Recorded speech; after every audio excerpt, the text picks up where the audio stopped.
talk a little. Okay, so today is Friday, April 19th, and it's probably one of the more important days in my life. I gave birth to 4 beautiful, wonderful young children, and today I'm being challenged in court, where the court is being asked to give guardianship of my eldest son to a stranger. Not only are they asking to give guardianship to him, but they're also asking for a protection order, which would basically make it a crime for me to be a mother to my son.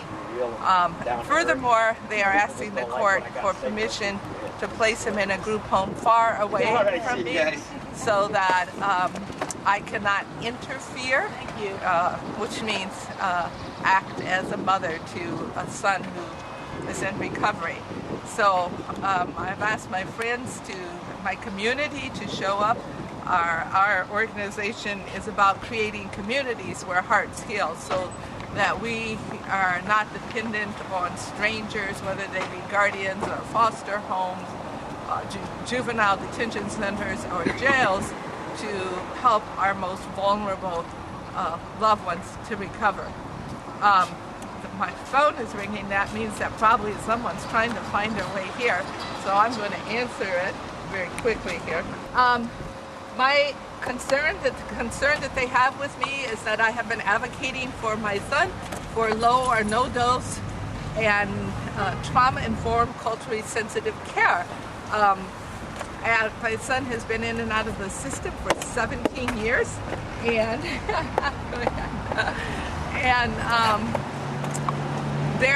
the claim here, the court claim, the hospital claim is that they need to get a new guardian because I have not been very supportive of their treatment model, which has been drugs and more drugs and more drugs, and involuntary commitments. And this is pretty much the history of the U.S. medical model when we look at how it treats and supports recovery and mental health.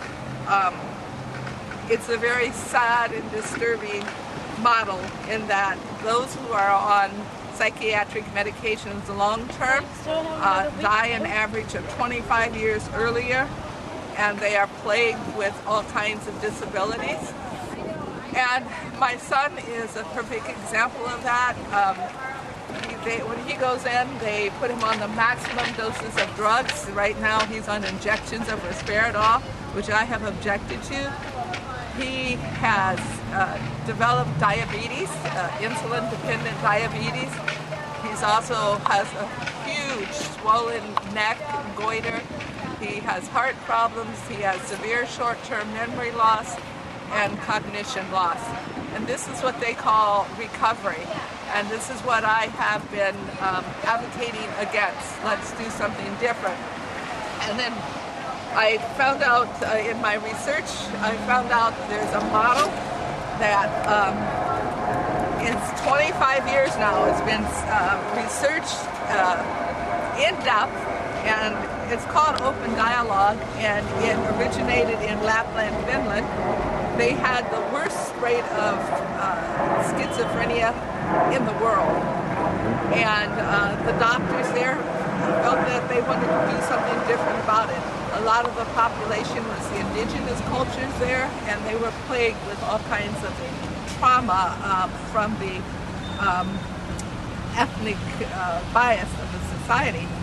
And they came up with something that's in some ways very much like the old ways of let's sit together and hear the stories and come together with a way of healing. And they went from having the worst recovery rate in all of Finland to the best recovery rate in the world.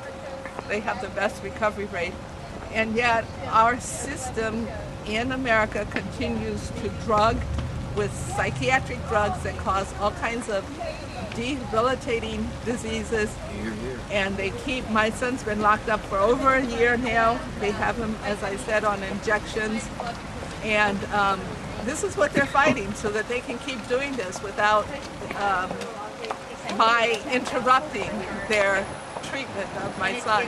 So ask my community, my friends. These are all my friends here. You might want to do a scan, Jerry. There's these folks here to support me. Pouring down rain, and yet they've shown up.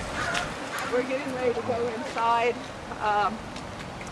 But we want a community where the heart can heal. Okay. All right. A little bit of.